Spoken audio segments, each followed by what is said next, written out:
Alors les news de Pavel Durov, il a été remis en liberté sous contrôle judiciaire, il a payé une caution de 5 millions d'euros et donc il doit pointer 2 fois par semaine au commissariat jusqu'à ce qu'il passe en jugement. Donc je peux vous dire qu'on est au début d'une affaire diplomatique qui va faire grand bruit, parce que pour l'instant il n'y a pas grand monde qui veut essayer de se lancer dans le débat, mais je peux vous dire que là on touche à du haut niveau parce que il s'était bien pointé à Paris pour un dîner. Le mec il pèse 15 milliards de dollars, il a inventé le Facebook russe plus Telegram, croyez-moi, il n'est pas assez stupide pour s'être pointé à l'aéroport du Bourget tout en sachant qu'il avait un mandat d'arrêt contre lui. Il a bien, je pense, été invité par Emmanuel Macron pour aller manger et Emmanuel Macron, en gros, lui a mis dans le fion, parce qu'il s'est bien pointé pour un dîner. Il y a plein de rumeurs qui disent qu'il était venu sur une invitation d'Emmanuel Macron. Macron a dit que c'était pas vrai, on y croit tous.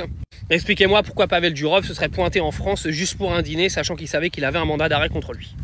Donc, ce qui va se passer, c'est que là, il va attendre son jugement. Il n'a pas le droit de quitter le territoire français. Bien sûr, les Russes et les Émirats vont pas laisser ça faire. C'est absolument pas possible.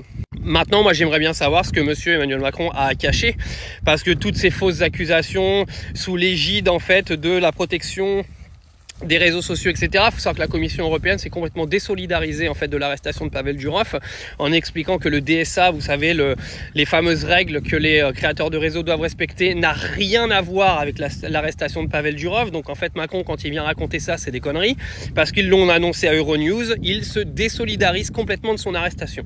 Donc cette arrestation est complètement faite par Emmanuel Macron et Emmanuel Macron tout seul. Personne n'est derrière.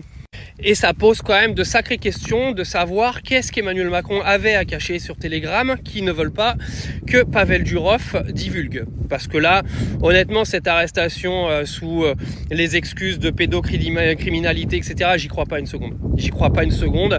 Ça, c'est des termes judiciaires pour essayer de le foutre en prison et qu'il ferme sa gueule. Mine de rien, il se passe un truc derrière. J'aimerais bien savoir vraiment ce qui se passe.